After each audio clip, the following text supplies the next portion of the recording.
गिबि गिबियावनो आं दिनै बे मोनाबिलि समनि अरुण फंबायनिसिम आंनि अननाय आरो सिबिनायखौ जासिनानै आं दिनैनि बे अरुणनि सोंनाय बादियै जोंनि बे जनाय दखरा बा धेमाजि जिल्लानि सिङाव थानाय जनाय दखरा जों दिनै गोदान नङा नैबे न'खर न'खर आर'ज गाबनानै बैसागु गोदान बोसोरखौ बरायनायजों लोगोसे न'खरखौ जोङो बोर होनाय जायो। बे बोर होनाय आयदाफ्रा जों दिनै खमबाबो 4 बा 6 बोसोरसो जाबाय। जों जनाय दखरानि सिङाव थानाय गासिबो मोनफा मोनफा जोङो 5 राजा बेबादिनो मोनफा मोनफा जोङो रानखानानै दोननाय दङ। बेखौ जों गावबागाव दखरायाव हाबनानै गावबागाव न'खरफ्राव गासिबो बाथौ न'खराव हाबनानै जोङो बोर होनायजों लोगोसे गोदान बोसोरखौ बरायो। आरो बेबादिनो जोंनि बे बैसाग दाना जोंनि आबादजों सोमोन्दो थाखानाय बेबादि सोमोन्दो थाखानाय हिसाबै जोङो आबादनि दिनै बैसागु जोबनाय लोगो लोगो हालेवनो खदाल जावनो थांनो गोनां जागोन। थिग बेखौ साखाफारा जानो थाखाय जोंनि देहायारि गासिबो मोजाङै थानो थाखाय जोङो बोर होनायजों लोगोसे जोंनि बाथौ धोरोमनि माखासे आसार खान्थिखौ फोथांनानै लाखिनो थाखाय जोङो आर'जजों लोगोसे जोङो दिनै बैसागु बोथोरखौ बेबादिनो जों बाथौ सिबियारिफ्रा सिबिलाङो आरो न'खर न'खर बयनावबो हाबनानै बोर होयो। जायफोर लिङो गुबुन बाथौ हारि नङाब्लाबो गुबुनफोरनावबो जों हाबो। बेबादिनो बोर होनायजों लोगोसे जों आर'ज गाबफालाङो। बेबादिनो जोङो गोदान बोसोरखौ बरायो आरो जोंनि फैगौ समफ्राव खैफोद आफोदनिफ्राय बारग'नो थाखाय जोङो माखासे इसोरनाव बोर बिनानैबो लानाय जायो आरो। जोंनि बे जुनाय दखरायाव थानाय जोङो मोनसिनसिं बोराय दखर होननानै जों दानाय जादों। बे मोनसिनसिं बोराय दखर आफादखौ जोङो 2004 मायथाइयाव दानाय जादों।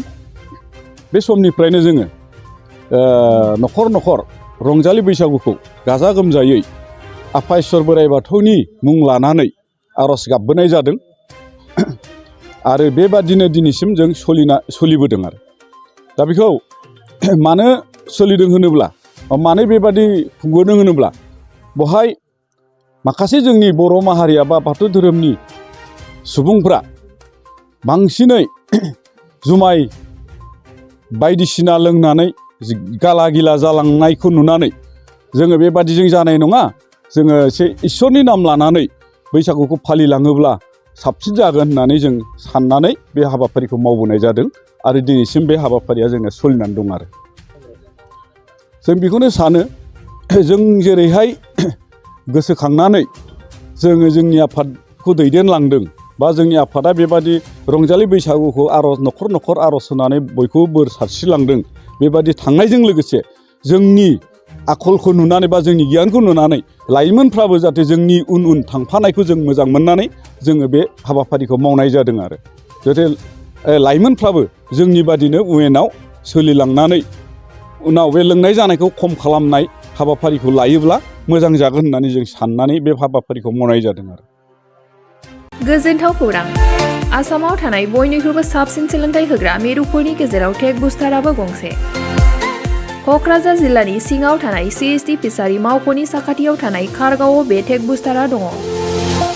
बेयाव बयनिख्रुइबो मोजांसिन सोलोंथाइ आरो नेम सोलिनाय गोग्गो थाखो खथानि सुबिदा दङ। सारा भारतनि गेजेराव सायख'जानाय बायदि सोलोंथाइजों सोमोन्दो थानाय फोरोंगिरिफोर दङ। टेक बुस्टाराव प्रफेशनेल जार्नालिस्ट आरो टेकनिकेल कर्सफोरखौ होनाय जायो। 24 घन्टा रैखाथिनि थाखाय मोजां सुबिदा आरो टेक बुस्टारा नोंथांमोनखौ सौहैहोगोन नोंथांनि थांखिसिम। टेक बुस्टारा नोंथांनि सिमांखौ जाफुंसारनांगौनि थाखाय गांल' नङा साहस आरो गोहोबो होगोन।